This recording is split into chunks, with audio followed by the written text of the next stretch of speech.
basically, good morning and welcome. Thanks for taking the time and trouble to come and join us this morning. This is our third virtual breakfast of 2021. And as you all know, Trish is our speaker this morning. I'll just whistle through a couple of admin points. We are recording this morning. If you don't want to be seen, turn off your video camera.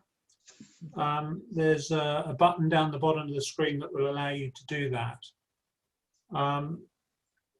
We've muted it, virtually everybody on the call at the moment. Only those who are scheduled to speak during the session are unmuted. We will obviously take questions at the end. So when it comes to that, we will unmute you. If you need to adjust your sound volume, there is a control at the bottom of the screen, of course, a little microphone with an up arrow. If you play around with that, you should be able to adjust the volume. But unless you're desperate, I suggest you leave it alone, because usually Zoom does a pretty good job at getting the level right. And finally, as I said, we'll be taking questions at the end. So if you have a question, please raise your hand, either physically or by using the reaction button at the bottom of the screen.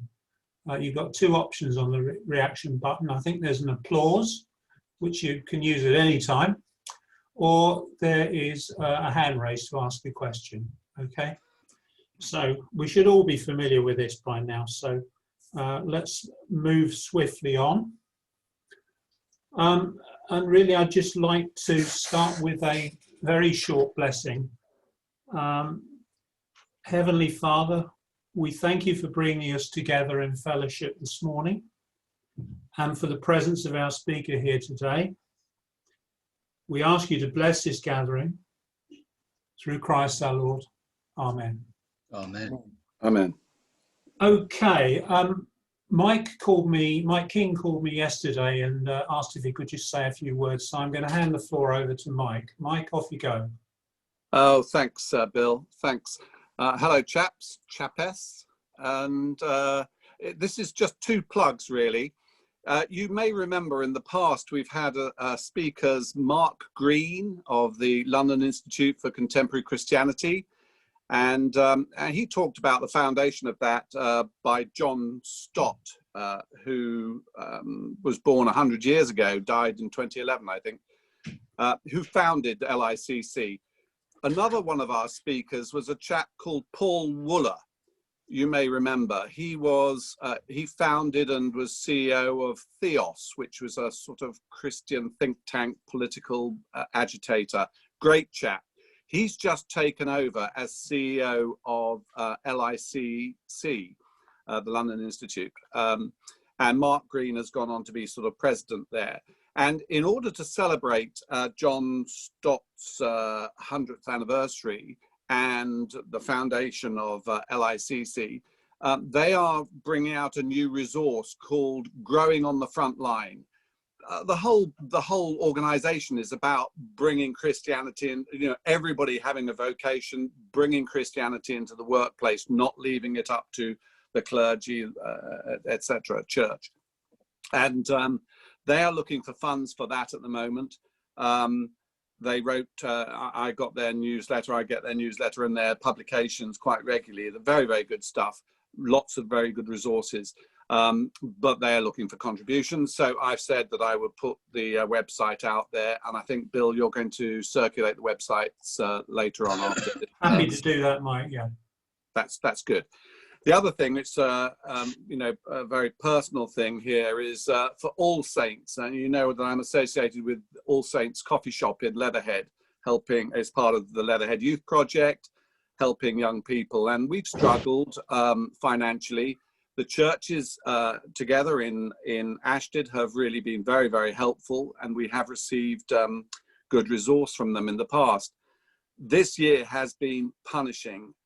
We currently are looking at a financial horizon of end of August, and that's being optimistic. This is really tragic. This has come about because two of our major funders have withdrawn this year. I can understand why, you know, things are difficult for everybody, but I mean, they are absolutely impossible for us. And obviously lockdown has really, really hurt us. So we need two things very, very quickly. The first is money. Well, it's lovely to have the contributions from the churches, and I'm hoping to be able to come and ask for more. But we really need some good funders. So if any of you have any contacts who could help, we have a very good story to tell, a very good output, a great success story for young people, and a great return on investment, even using government statistics. So if you know of anyone who might be interested in funding us, please can you be in touch? That's the first thing. And the second thing is we urgently need help with our website. Getting people to do stuff for free, we can do little bits and pieces, but actually we are really struggling to update our website and make it as good as it really should be. So again, if anybody has the resource or knows anyone who might be able to help us with that, I'd really like to hear from you. And that's it, Bill. Thank you very much. Okay, thank you, Mike. Okay, so moving on from there, in a world where everything seems to be constantly changing, and we're being asked to adjust to the new normal, by way of a change, I'm going to introduce you to the old abnormal. So take it away, Colin. Oh, thank you very much, Bill. What a wonderful intro. Well, good morning, lady and gentlemen, or if there are any wags who are present, good morning, ladies and gentlemen, on this astronomical first day of spring. Last Sunday was Mother's Day. Our speaker today is from Mothers Union, which seems rather apt looking at the news over the past week. Anyway, so for today's offering, we will have a mother theme. First one, the daughter asks her mother, "Mum, what's it like to have the greatest daughter in the world?" How do you think the mum replied? Daughter says to mum, "Mum, what's it like to have the greatest daughter in the world?" How did the mum reply? I don't know, Colin. How did the mum reply? She said, "I don't know, dear. You'll have to ask Grandma." Ha ha! Second one, a boy asks his dad, "What is a man?" And the dad said, "A man is someone who is responsible and cares for his family." What did the boy say next? So the boy asks his dad, "What is a man?" And dad says, "A man is someone who is responsible and cares for his family." What does the boy say next? I don't know, Colin. What does the boy say next? The boy says, "I hope one day I can be a man, just like Mum." I thought Well, I I might prefer end that with, one, actually. I thought I might end with 3 fridge magnets. One of them says, "Mothers of little boys work from sun up to sun down." Okay. The next one, "Mothers hold their children's hand a while and their hearts forever." Oh, And the Claire. third, "The best man for a job is a woman." I will just finish though with pointing out that we also have fridge magnets which are positive towards men. Oh, God. Oh, could you let me have a few of those? Yeah. Okay, thank you, Colin. It's kind of hard to introduce Trish because I think more or less everybody on this call knows her, either as the wife of Michael, or as a parishioner at St George's and St Giles, or, well, I don't know how many of you are in the Mothers Union, but at least know her in her role as former worldwide president of the Mothers Union. So Trish today is going to talk to us a little bit about her time in the Mothers Union and the work of the Mothers Union. So please take it away, Madam President. Thank you very much, Bill, and good morning, chaps, and at least one chapess. I can see Betty there, but I can also see chaps here who I know have Mothers Union wives, which is lovely. They probably already know all this story. I've come in my uniform. I hope you like it. If I'd been in Uganda doing this, or Nigeria, or anywhere in Africa really, there'd be a great crowd of women all dressed in different shades of blue and white. They'd all have come this morning to encourage me to feed all you lot and to cheer the men for coming and to cheer me, I think, for having the courage to talk to men, because a lot of the world, women are very much in the background and not as upfront as some of us are here, and they either don't have the education or the courage or are not allowed to talk to the men, and certainly not in a church. I'll tell you a bit, first of all, about how the Mothers Union came to be born. It was formed in 1876, and it has been meeting in villages and in cities and towns and in churches and cathedrals and under trees in the bush and in people's homes ever since then. And it's grown throughout the world when women have travelled, mostly women from the UK who travelled either in the civil service or with the church with their husbands. And when they got to a place, they thought, well, what can I do? I need to have some friends. And they would start a branch of the Mothers Union in their home. Consequently, it's mostly spread through the Anglican Communion. But for those of you from the other churches in our villages, don't worry, you could join if you wanted to, because the only criteria for membership of the Mothers Union is to be baptised in the name of the Trinity and to promise to pray and read your Bible daily or as often as you can. So now we don't have very many men, but we do have men all over the world. Our own rector, Richard, who I notice hasn't come this morning. He sent his apologies, Trish. Yes, I did read that. Yes. He's very good. He's a member of the Mothers Union, and the Archbishop of Canterbury is, many clergy, because it's very much part of their church and their community.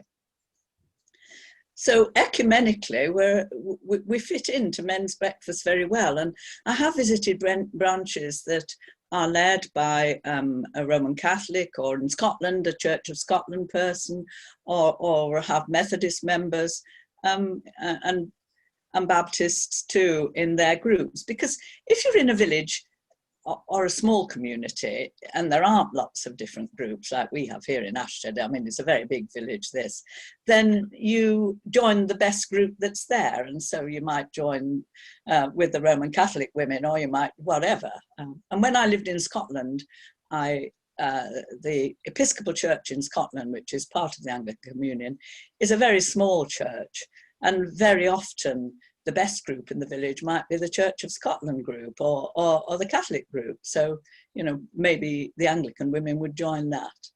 And I was very great friends with many women from the other churches in Scotland. We did a great many things together.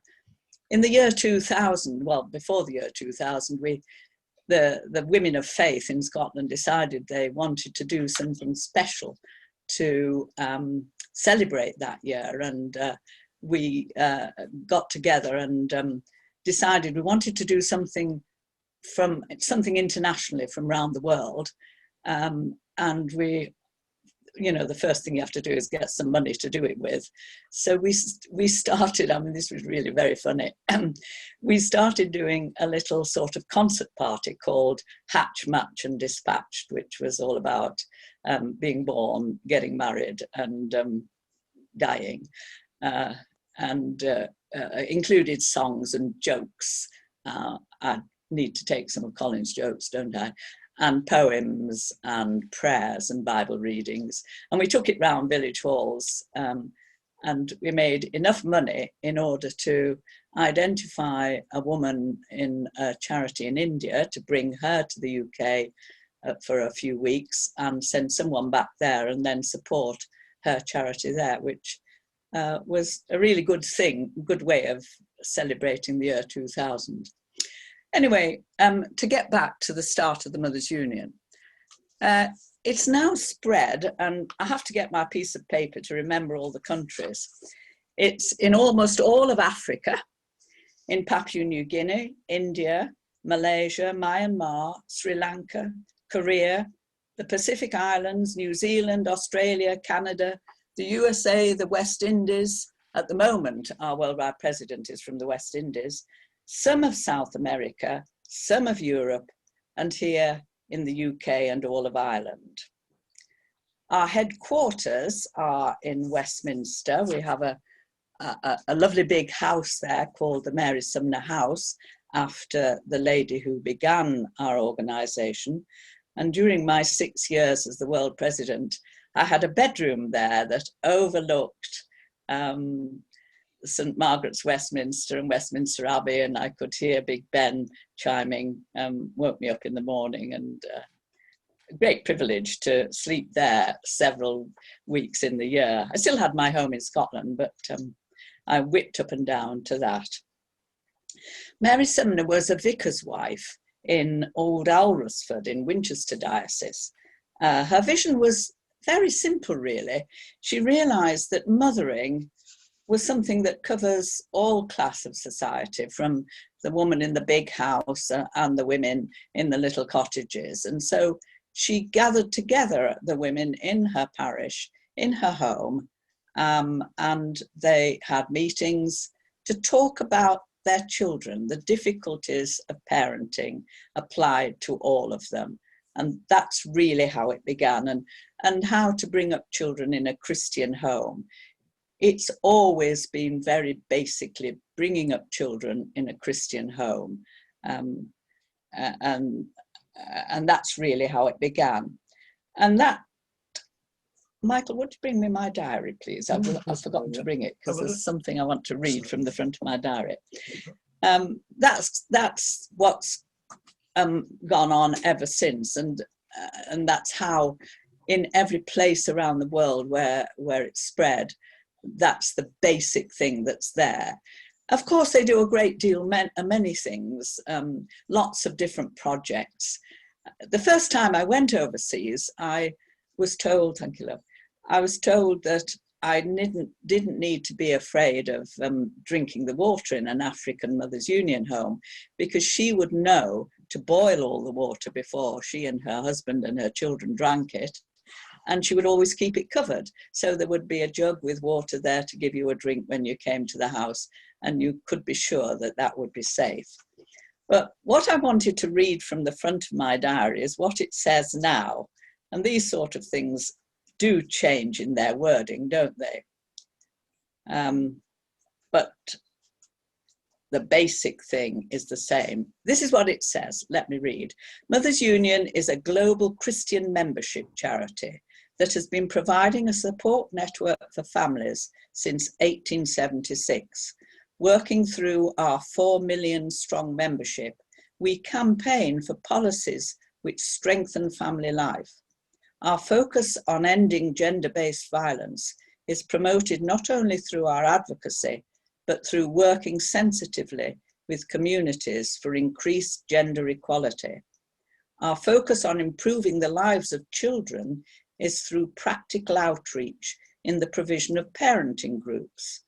Our members work with families who are going through times of stress and hardship, bringing spiritual and practical support. working as ambassadors for Christ. Our goal is to see all people enjoy loving, respectful, and flourishing relationships. It sounds very grand as that, doesn't it? But for many of us I have met around the world, it is simply a huge part of our Christian life. And for me, my way of showing the face of Christ wherever I am. My membership has empowered me as a mother and a member of the community. And it's through my membership that my spiritual life has grown and still does. For some members of our members, Mothers Union has helped them with many basic skills. And that is what I've said about the home, and the water is part of that. But there are all sorts of many other basic skills. Perhaps many of our members have to do all the farming in their homes. They have to teach their children. And many of them don't have the skills to do that. So another thing that we began just before the year 2000, and this was nationally rather than locally. By that time I was the President of Scotland, so I was part of the National Trustee Board down in London.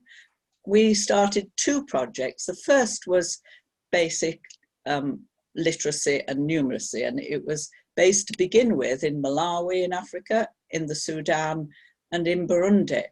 And it was a very simple way of teaching women to read and to count.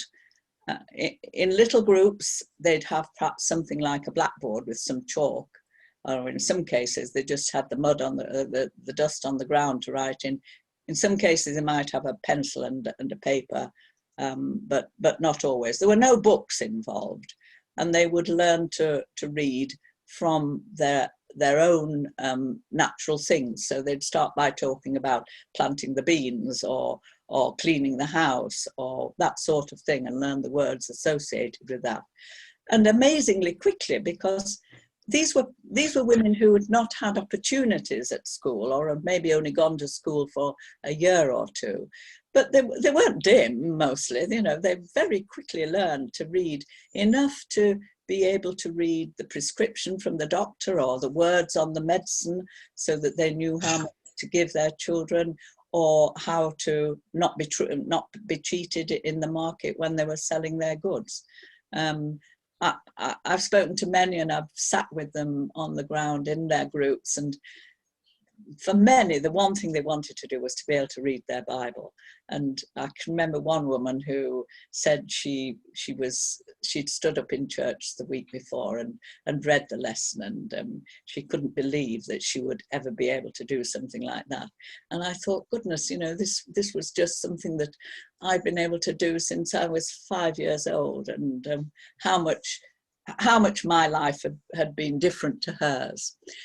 And that project has spread to many other countries in the years since the year 2000. The other project was started here in the UK, and it's also spread worldwide, because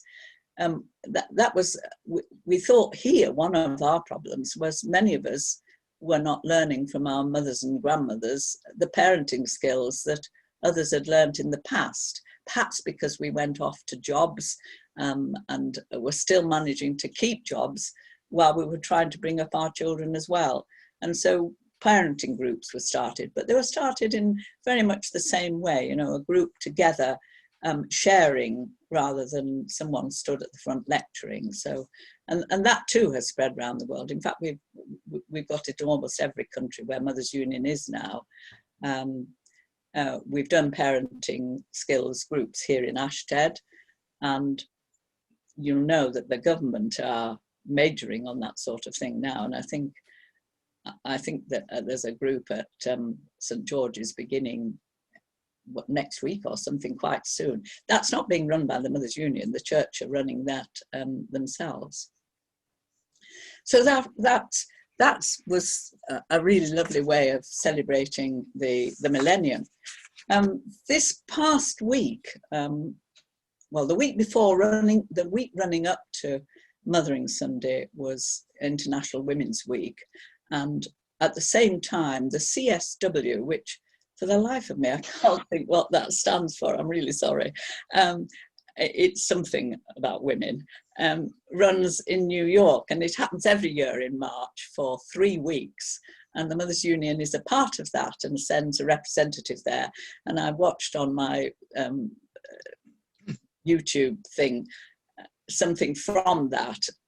The woman who is the president of All Ireland is there at the moment. Well, no, she's not there. She's doing it all on Zoom from her front sitting room, like we're all doing these things. But she was there last year, and she's saying how good it is to be able to do this from the peace and quiet of home, but how much she's missing all the chatter and the talks and all the sharing that you do with people from governments around the world, from other charities, from all sorts of organisations where women are involved. And a lot of the things that come out in government have been started from there over the years, which is something to be very proud of. I never got to go to that. When I was being the world president, I sent other people, which in a way I was sorry about. I'd like to have gone.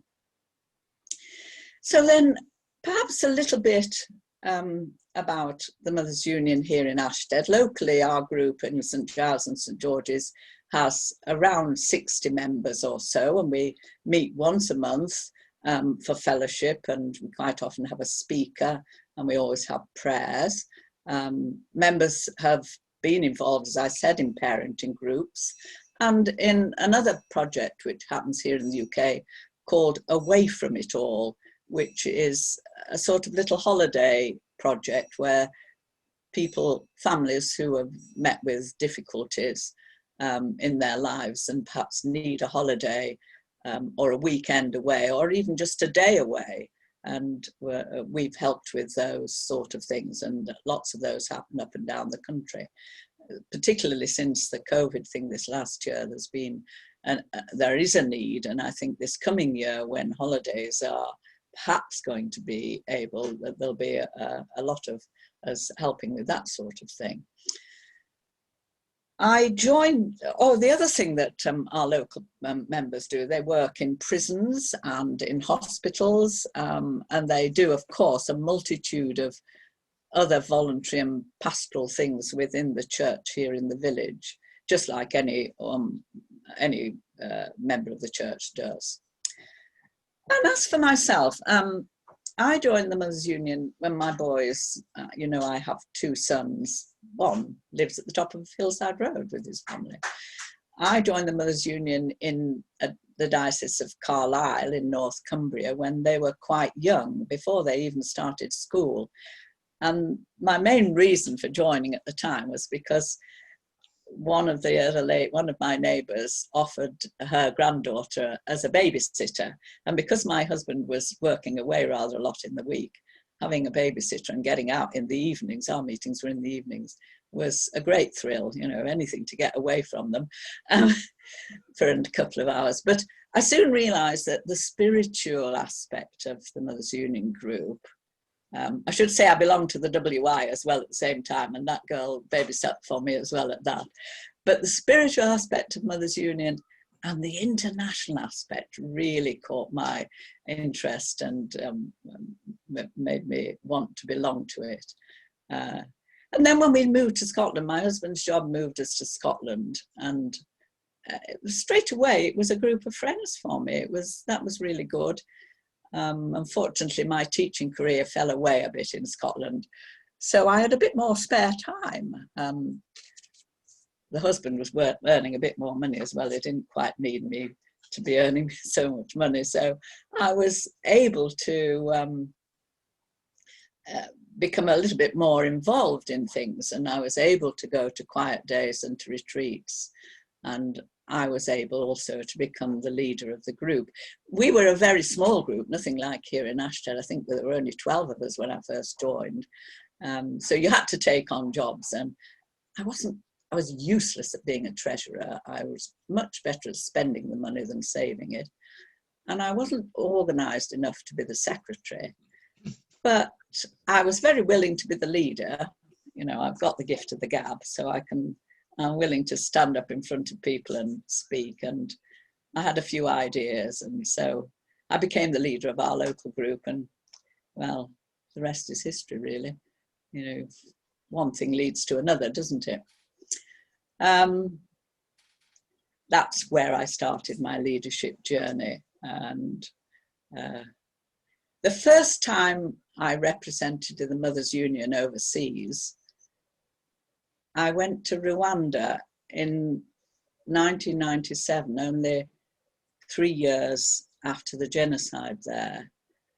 The reason that I was asked to go to Rwanda was because you will remember, I'm sure, that when the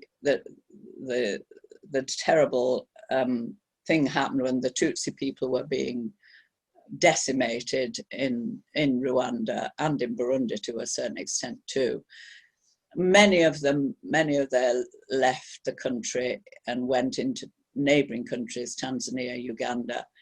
And we had a plea from a Mothers Union group in a refugee camp in Tanzania, came to our headquarters, Mary Sumner House, asking for help because their children were just running wild. There was nothing there for them. They themselves didn't know how to cook the local food, which was different to their food. Things were desperate. Could the Mothers Union help them in some way?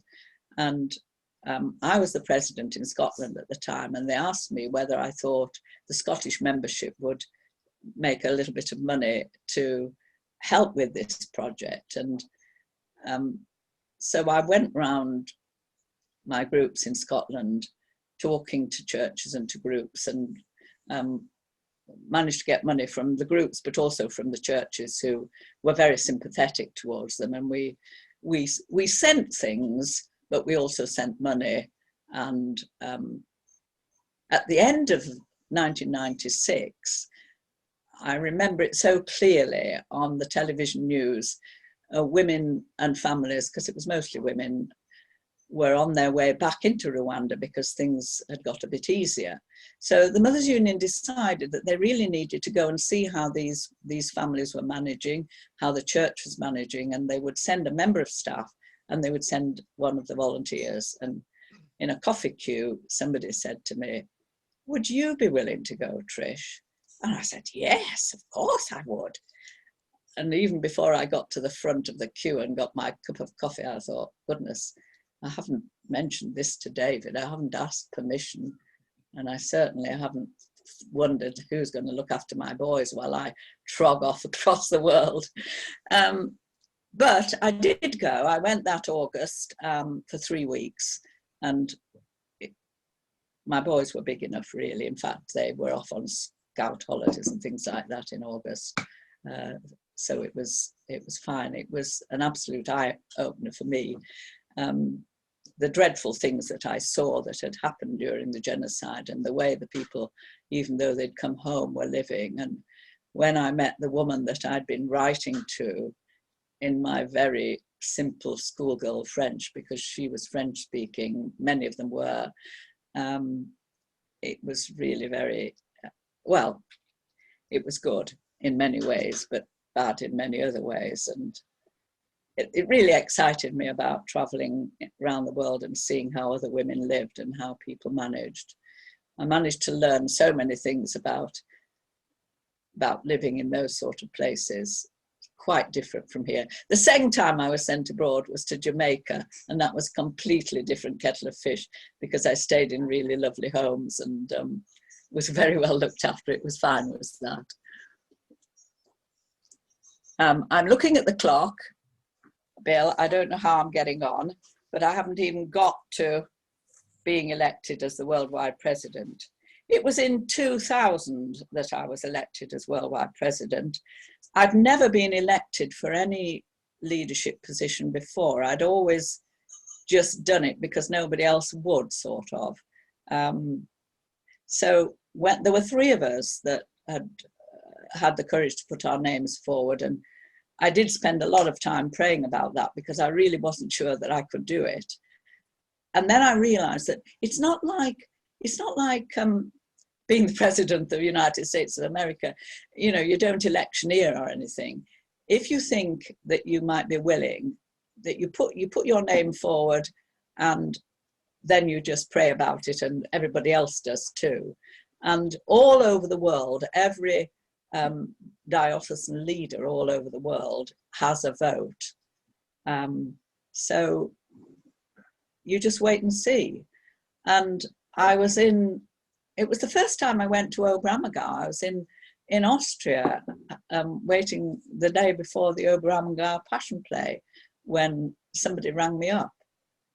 I had a mobile phone for the first time and said, "You're the new worldwide president of the Mothers Union." I couldn't believe it, because the other two were bishops' wives. Why wouldn't they be elected rather than me?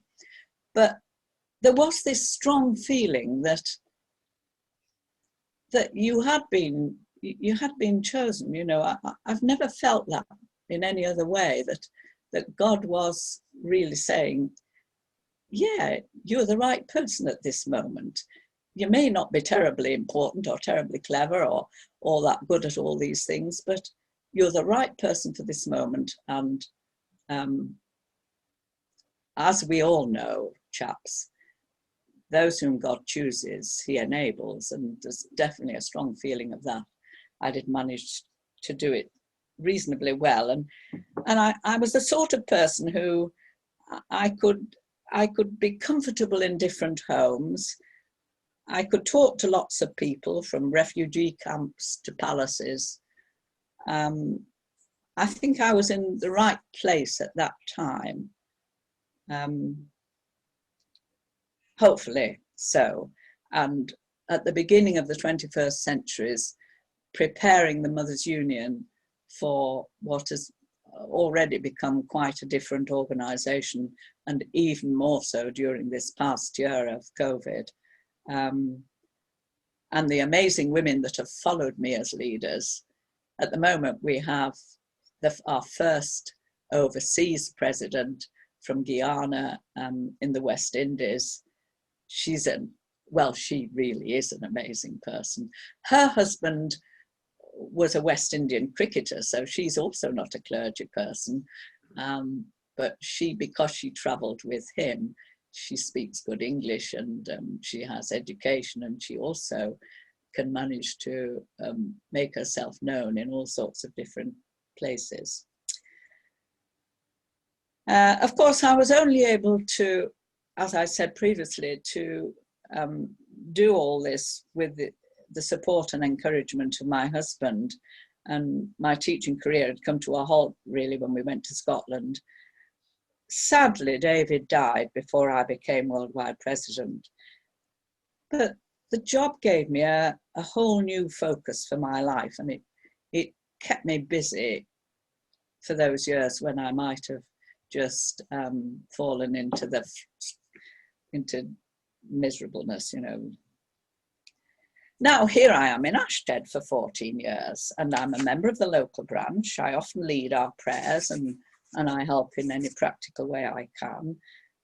I volunteer at Send Prison, helping with a group there, and I've been organising knitting garments from around the diocese for small children and babies, which we're sending to refugees in Greece, Italy, and recently in Calais too, and a mother and baby home in Kampala in Uganda, which run by a Mothers Union friend of mine. And I do a bit of knitting myself, but not nearly as much as a lot of my members do, and they've been knitting some beautiful things. So I really hope that they've given hope and comfort to many women and their children that haven't the advantages we have here. And since Christmas, I've been making and selling marmalade for Christian Aid. And you'll be pleased to know, chaps, that it's still available, £2.50 a jar. We will pass any orders on to you, Trish. Thanks. And the coffee has come, because since I came to Ashted, most of you know that I managed to find on the River Nile, on a saga holiday in Egypt, the lovely Michael. And he's moved down from York, and we got married in St Giles, and we live here in Ashted, in this lovely hillside road where so many nice people live.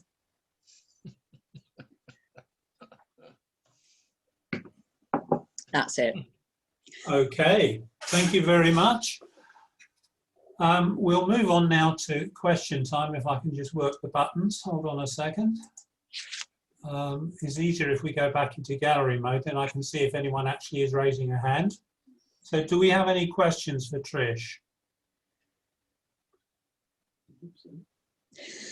Oh, okay. Little, first off the mark. Hang on, I'm just unmuting. You've got to unmute yourself, Little. Yes. Here we Can go. you hear me, Trish? Yep. Can you hear me? I can, yes. Yeah. Very nice to see you, Trish, and Michael. And sitting beside me, if you like to look around there, is Elizabeth. Hello. Elizabeth, come and bring your head Hello. over. Oh, hello, Elizabeth. Thank you for attending our meeting. Very pleased to see you at any time like that. We like to dress. Thank you. That was all. Okay. You've covered everything that you can think of and we can think of. Hopefully in the near future, you'll come back and join us again. Thank you very much indeed. Thank you, That's Little.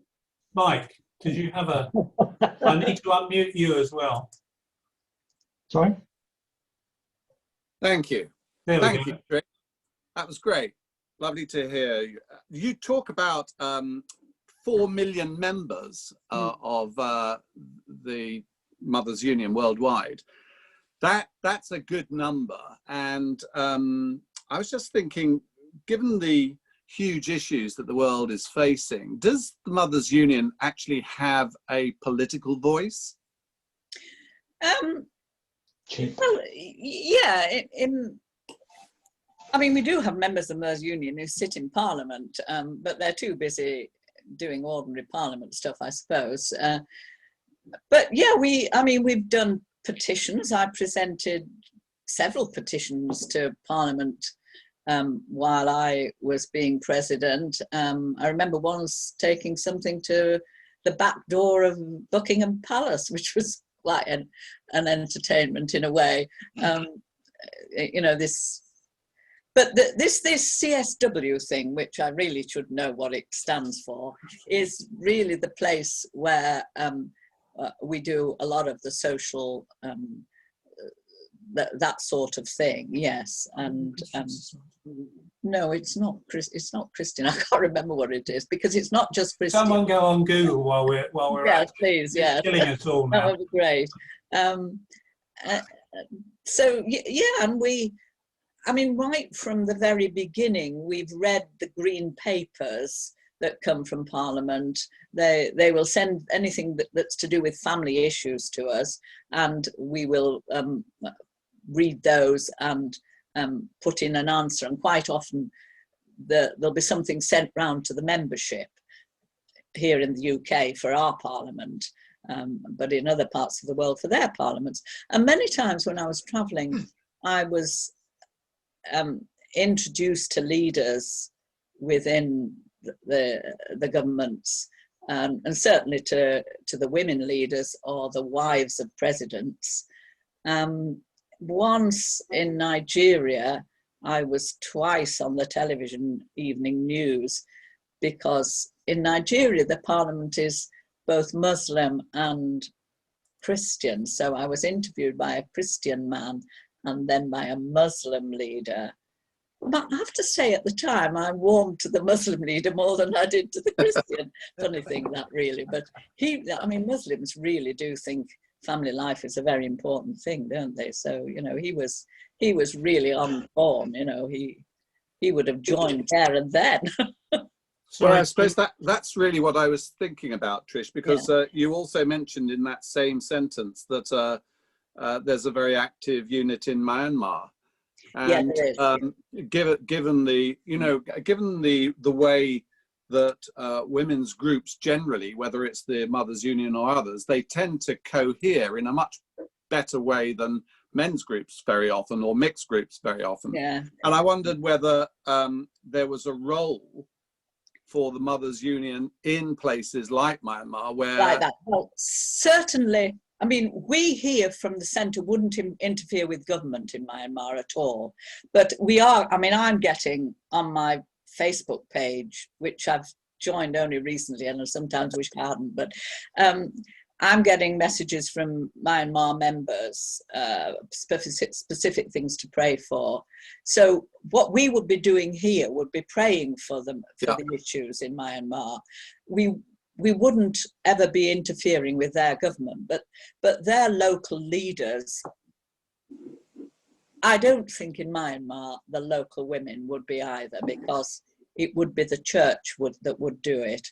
The leadership of the Mothers Union in Myanmar is, I've visited them, magnificent at the local levels in family life things, but very much reliant upon the church to lead their voice in things like political issues. Unlike women here who will speak out about things, women in Myanmar generally wouldn't, I don't think. Even though that they've got a woman leader, seems... Certainly when I was there, they wouldn't, which is sort of 10 years ago now, I suppose. Thank you, Trish. Okay. Could CSW perhaps be commissioned on the status of women? That's it, thank you. Thank you. Good. That's it, yeah. Okay, any more questions for Trish? Colin? I was wondering about in Muslim countries, amongst your statement, you're talking about the equality of women, and I wonder how that pans out amongst your Mothers Union there. Yeah, we don't have, well, that's not quite true. We, generally speaking, don't have membership in the Middle East. Generally speaking, not in Muslim countries, apart from Nigeria, which is a big problem for the church, as you would know. It's a problem for all different Christians in Nigeria.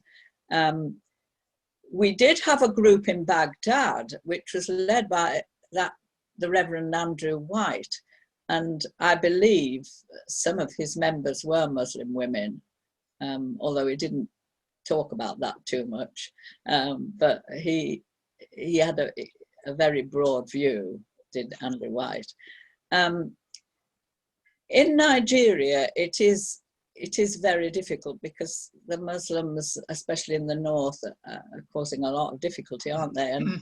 And here and in other more Western countries, we certainly have joined together with women, with Muslim women, on days like the World Day of Prayer. I was at a group 2 years ago in Epsom and met some lovely Muslim ladies there, and I should really have followed up on that a bit more. But our membership is Christian, definitely Christian, and whilst our minds are open to people of all faith, and Muslims worship this, well, this is a matter of opinion for some, I know, but in my opinion, worship the same God as we do. So that's really all I could say, really. I can remember very clearly that one of our previous world presidents, the two before me, she went to Nigeria and she wasn't allowed to get off the aeroplane. I went during my term, and nobody else has been since. It's a really difficult, for all sorts of reasons, place to be. Yeah. Sorry, I was thinking more I noticed in your list of countries that you didn't mention Middle Eastern countries. I was just wondering how the Christian women in the Mothers Union in those countries, if there were any, how they would, if they would speak out, as Mike was saying, politically about equality. Well, yeah, I'm sure they do. Certainly, those women that we knew of in Baghdad, unfortunately, most of them have left now. They've moved either been lucky enough to get into other countries, or they're in refugee camps. There's hardly anybody left in Baghdad, in the church in Baghdad, that we're able to speak to now. But yeah, I mean, women, there's one thing I wrote down that I think I missed off. One thing about women, and you almost said this, Colin, in your jokes, if you teach a woman something, she will teach her children. She'll probably teach her husband it. And before you know where you are, she'll have taught half the street. And I think that's possibly how women are more than men in a way. Perhaps it's because they've not had this burden of having to make the money for the family, although a lot of women I've met in Africa and India are making the money for the family as well, because the men, well, that's another story. So yeah, I think women, they look on another woman with her children with the same eyes, whether they're Muslim, whatever they are, really, I think. But I suppose you're asking about it in a sort of more political or inter-church way, and that I'm not really sure about. Okay. Do we have any more questions? Malcolm. Oh, hang on. We need to unmute you.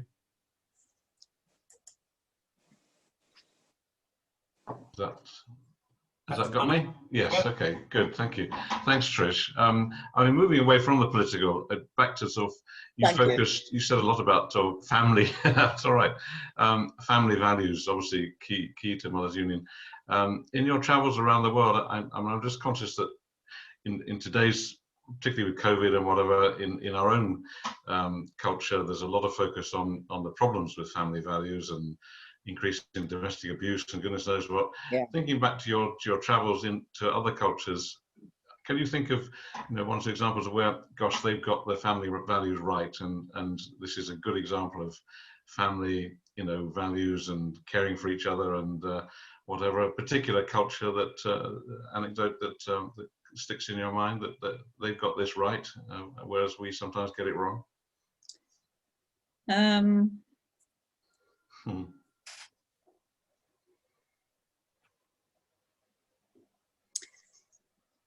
I'm not really quite sure, Malcolm. Sorry. Yeah, you've travelled to many of the places that I've been to in Africa. I know. Well, only limited, so, but yeah. I'm not quite sure what you mean, really. Sorry, I suppose I'm thinking of Africa as all I know a bit about, and that sort of what family life consists of there can sometimes seem very different from what family life seems to consist of over here. Sticking together and caring for the wider family, etc. I just wonder whether that's true. Yes, I see what you mean. Yes, their care for their older people. Yes, and in India, I remember the church in India had, well, in one of the places certainly I went to, and again in Sri Lanka, which is a bit similar, they have special homes for older people, which I found, I wasn't expecting that, because in Africa, the older people would always be in the family home, wouldn't they? I think you'll have seen that. So, the grannies and grandpas would be living with their children, but I didn't expect to see proper little church homes for older people. They were very well cared for, lovely places to visit. I think that the family is closer together in Africa, certainly. I think that's true. But worldwide, women tend to be the glue that sticks it together in a way. And if anything has happened, you'll find the women are left with the children and the old people, and the men have either gone off on some other ploy or whatever, which is less likely now here. Now we've now men have men share the family life much more than they did even when I was a child and with my parents. Not that I didn't have a wonderful father, but he was the one that went out to work, and my mum was the one that kept us all together and did all that sort of stuff. So even in places like Africa, in the cities, the men are beginning to be more hands-on with family life than they used to be. That is spreading. Okay. Do we have any more questions? Oh, Martin Hiley. Hang on a second. I just need to unmute you, Martin.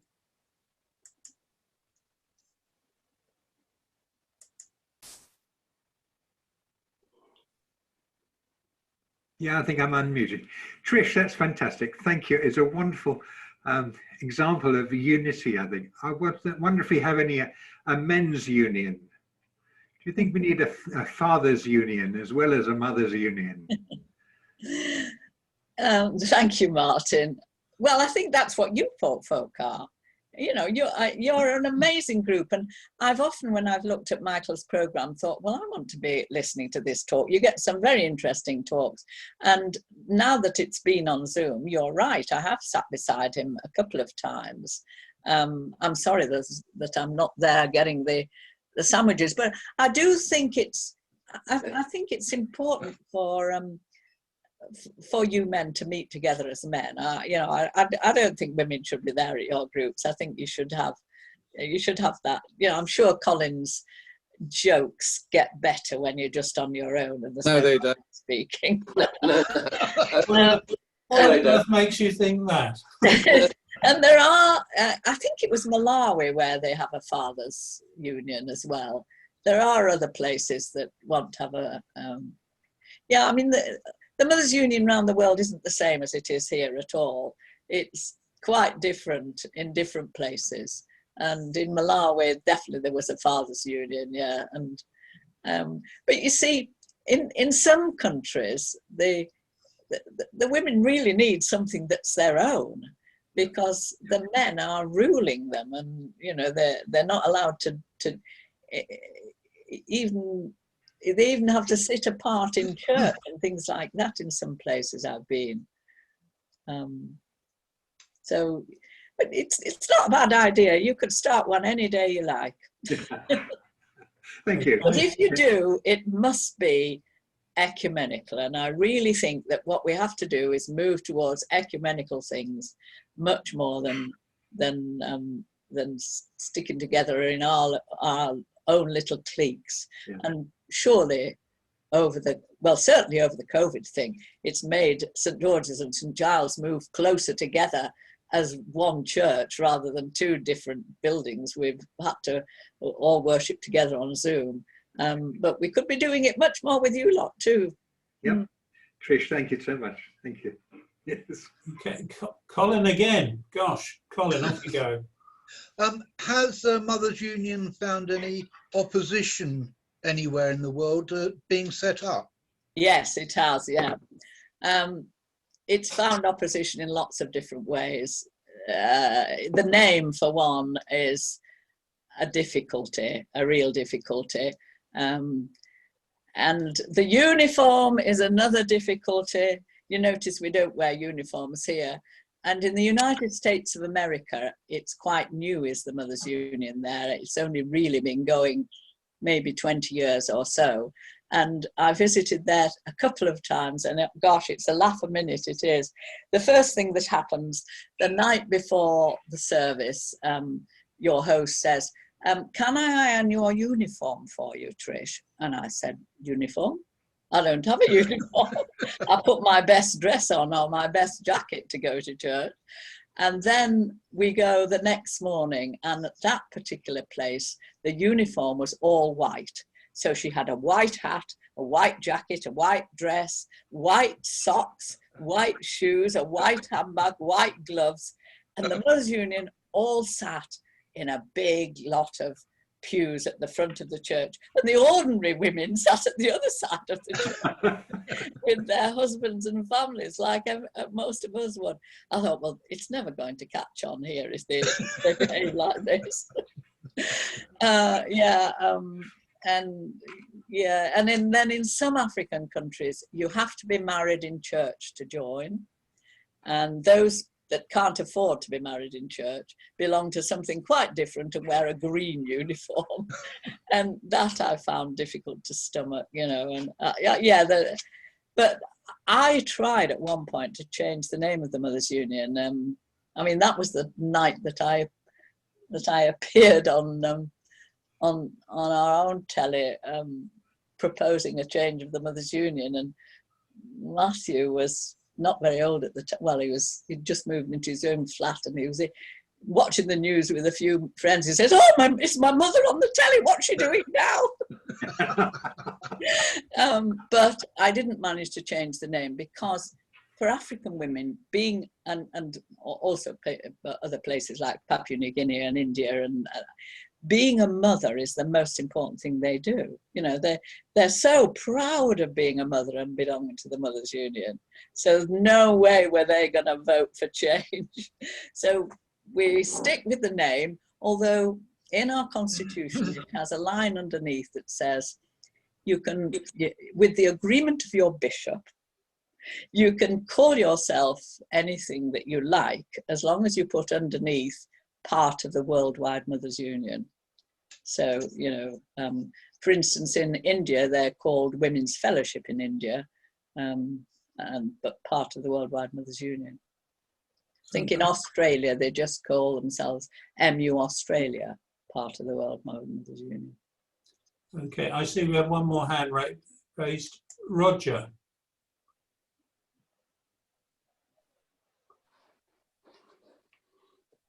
Can I be heard now? You're a little faint.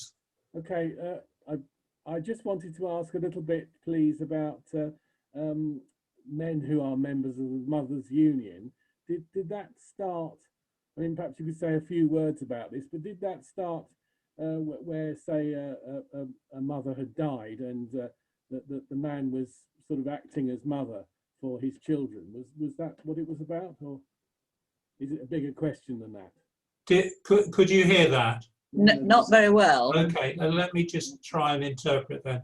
The question Roger is asking is about men who become members of the Mothers' Union, and he's asking if the origin of that was in cases where the mother had died and the man had effectively taken over, I guess, the mothering responsibilities. Possibly, yeah, could be, yes.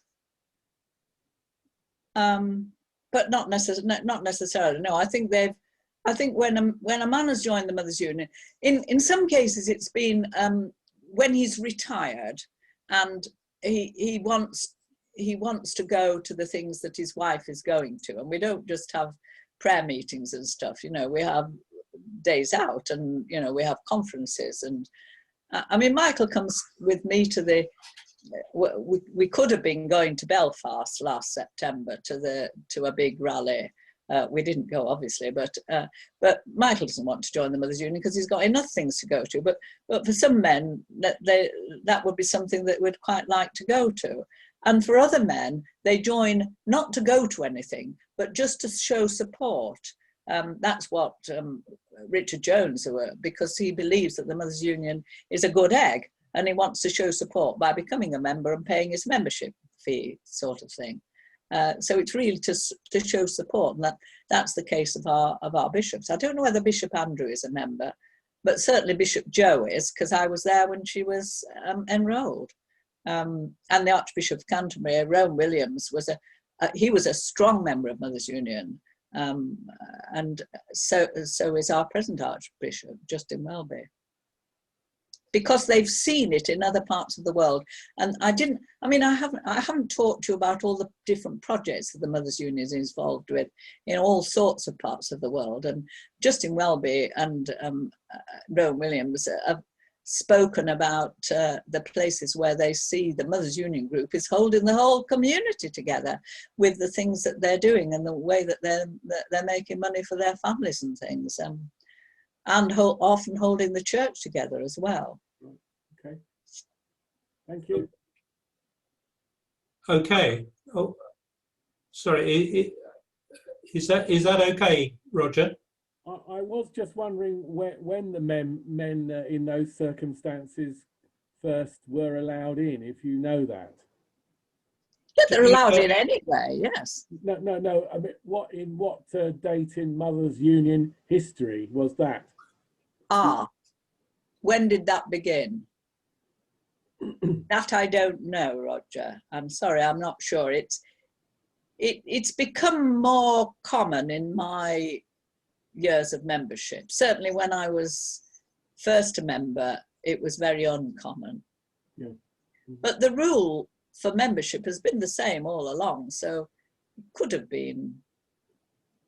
Okay, thank you. I'd just like to say a very quick thank you to Trish, but I actually asked Peter Stanyard if he would, in time-honoured fashion, just say a few words to thank Trish for coming this morning and speaking to us. So over to you, Peter. I feel rather like you must have done when you were made worldwide president. No, I've been appointed. I did learn something that we have in common, Trish, which I didn't know before, because we've both been to prison and got out again. All right. In your case, you're doing something useful in there, and mine was when I lived in Southend. We had a regular fixture inside Chelmsford prison, but I don't think they kept my mugshot. At least I hope not. Anyway, but we've had a very interesting morning, as shown by the quality of the questions and arising out of what you were telling us. And well, we hope that the parenting skills, which are central to Mothers Union, will continue to be fostered by the Mothers Union. And it was interesting to know that whereas the Mothers Union, as you say, is not directly political, it's interesting that the president is the president of all Ireland. Yeah, that's true. She is. Yes, the church doesn't split into two. Yeah, she is. Yeah. Well, my great grandfather was a drinking pal of Eamon de Valera, so you know, I understand the gentle politics about the use of that title. Put it that way. So anyway, thank you very much indeed from all of us, and we've got plenty to admire of Mothers Union, and thank you for a wonderful talk today. So thank you very much. Thank you, Trish. Thank you. Thank you, Trish. Okay, well, I think at that point I'll end this morning's meeting. Great to see everybody, and we look forward to seeing you again next month.